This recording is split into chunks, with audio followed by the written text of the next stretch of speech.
Let's bring in our next guest, Genie Bouchard, pro tennis player and National Bank Open analyst on Sportsnet. We are colleagues now, which is cool. She was on the desk this weekend with Sportsnet. Good morning, Genie. How are we doing? Hi, guys. Thank you for having me. Thanks for coming on. So what's it like, I wouldn't say moonlighting, but just showing up on a desk, providing analysis, balancing being a professional athlete and being an analyst. What was the weekend like for you? Well, firstly, I have to say it was really tough because I joked to my mom about this. I was so tired the other day because I was training I was training during the day and then I was doing the commentary and analyst stuff at night. And I was like, Mom, I feel like a single mom working 2 jobs right now.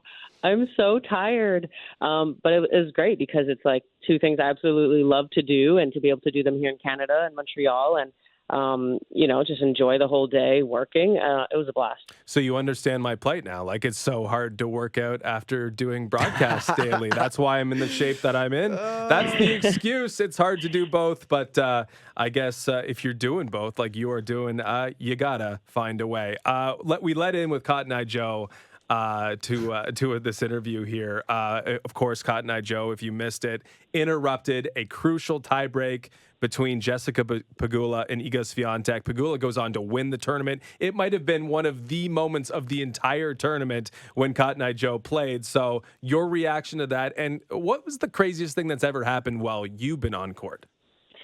Look, this has to be up there with pretty crazy. I mean, that's actually never happened to me where music played in the middle of a point. I don't know if that DJ should be fired or promoted because it was such an crazy moment. And then when Jessie Pegula won the finals the next day, yesterday, they played it again after she won. And then she was just laughing her head off on court and was like, I can't escape this song. It's now my favorite song, of course, because she just won a 1,000 title. The only good DJ story I have is I played at the U.S. Open, and on center court after I won my match, the DJ played Genie in a Bottle by Christina Aguilera, which I kind of think is my song. And so I was just wow, I'm in love with you, DJ, whoever you are so cool. Yeah, that's so good. I mean, you did a great job this week. Is there a way that doing the analysis and commentary can help your game, maybe offer you a bit of a different perspective than you otherwise wouldn't be getting by sitting behind the desk? Completely. I first started doing it 2 years ago with Tennis Channel in the U.S. when I had shoulder surgery. And it was such a great way for me to stay involved in the sport because I was out for a year and a half. And then when I came back, I felt like I saw the game a little bit differently. And I knew some of the players better than I had because you have to watch so much more tennis and really study players and their tendencies and things like that. So when I came back, I was like, oh yeah, I've seen her play. I know she likes to, serve here, things like that. And even this week, after a couple of days of hosting at night, I went on the practice court one of the next days and I was like, I swear I'm practicing better because I've just been staring and studying at tennis for so long. So Jessica Pegula beats Ludmila Samsonova in the final, and it was, it's a great win. It's a Masters 1000 win for Jessica Pegula, and it means a lot. But Samsonova was dealing with a bit of a disadvantaged hand. She had to play twice on Friday, played twice on Sunday. Obviously, that's not ideal. But, you tell us how not ideal that is. Playing twice, playing a final after playing earlier in the day, having to do it 2 days prior. What does that mean to a tennis player, and how impossible was the situation that she was dealing with?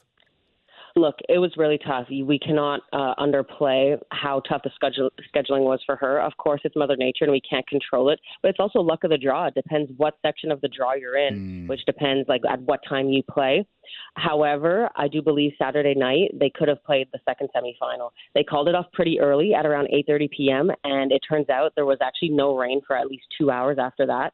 And so if I was her or Rybakina, who was the other semifinalist, I would have been pretty frustrated that they moved it so early to the next day because, look, this is a 1,000 event. It's not like a small challenger. This is one level below Grand Slam. So to be asked to play a semi and a final on the same day is a huge ask because there's so much at stake. There's points, there's prize money, there's, life-changing, career-changing moments potentially. And this poor girl was so fried in that final. Of course, all credit to Jessie, and I think Jessie would have won anyway, so it possibly doesn't change anything. But this girl, like, even if she played 2 on Friday, they were like, oh, she's like used to it. Like, no, it's just accumulation of tiredness, you know what I mean? And you can't just get used to that. So, she really did not have a chance in that final. Is there anything else that the WTA can do? Because I know that Rybakina was complaining about the scheduling and how the rainfall, wreaked havoc all over the tournament this week. But is there anything that the WTA or the organizers can do to avoid a situation like that? Because 2 matches in a single day for a tournament of this magnitude just feels like something else has to be done. Well, get a roof. All 1,000 should maybe be obliged to have a roof, to protect the players at such a big event, like you mentioned. And like I was saying, 2 matches on Friday because of the rain was like a little bit necessary, but to have to do it again for a final, I don't think, like, worst case, I feel like they should have moved the final to Monday if they really couldn't. Like, this is such a big event. You can't penalize the players like this, especially only one side. It wasn't like the other semi was also on Sunday, so it was fair. They were really not playing on even playing field. I was there covering the event this week in Toronto, and the buzz for Carlos Alcaraz was simply incredible. Is there someone on the WTA tour that you think deserves that level of buzz? I mean, the obvious answer would probably be Iga Swiatek, with how much success she's already had at her age. But for whatever reason, it doesn't seem like she gets the respect that maybe she deserves. I just think there's something special about Carlos Alcaraz, and it's one of those once in a generation type of players because he not only has the success, but he has something more. He has this like engagement with the fans. He has this entertainment when he plays.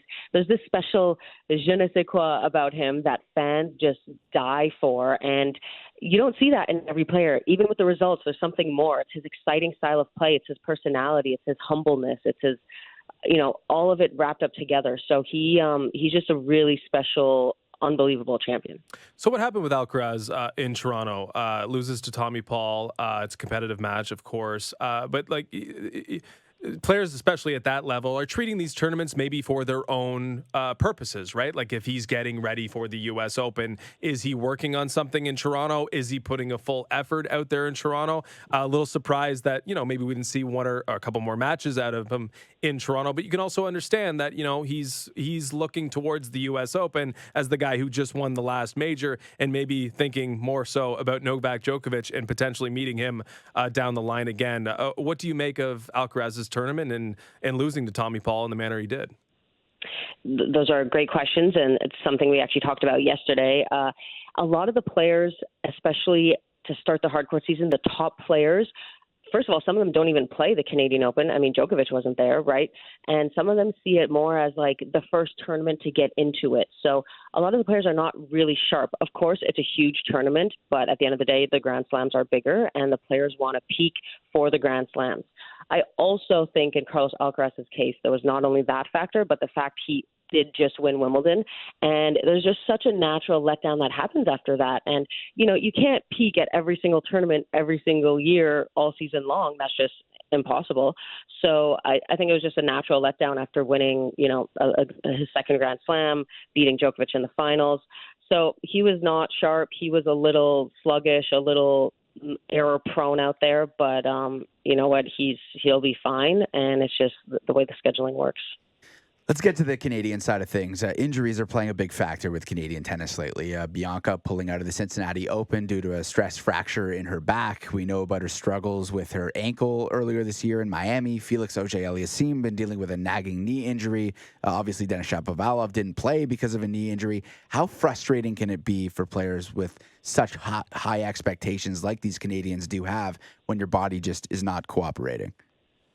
It's very frustrating, and it's just the life of an athlete. It's, staying injury-free is just as important as working on your forehand or being mentally strong in matches. Like, it's just one of the facets that we have to manage, and it can potentially be the hardest one. I mean, I know it better than anyone. I was out for a year and a half because of a shoulder surgery. So, managing that is part of managing a career, and it's very unfortunate, of course. Bianca especially seems to have a higher number of injuries than maybe other players, and so it was really sad to hear that she had to pull out right away, because I feel like she's such a great player, and when she gets a lot of matches, she can get on such a great roll.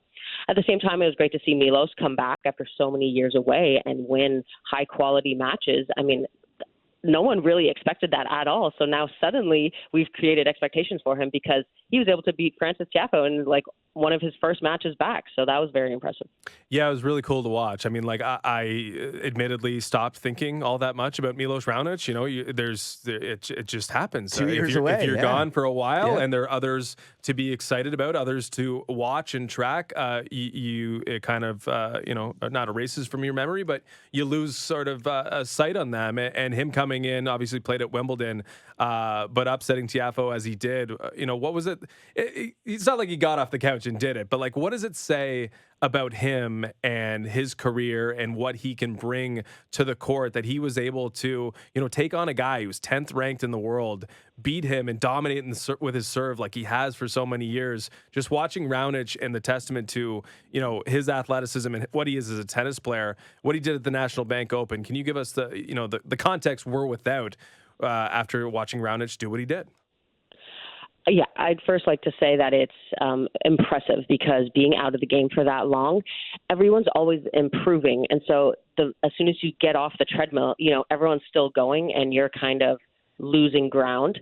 So to be able to come back and compete at such a high level is just, first of all, very impressive.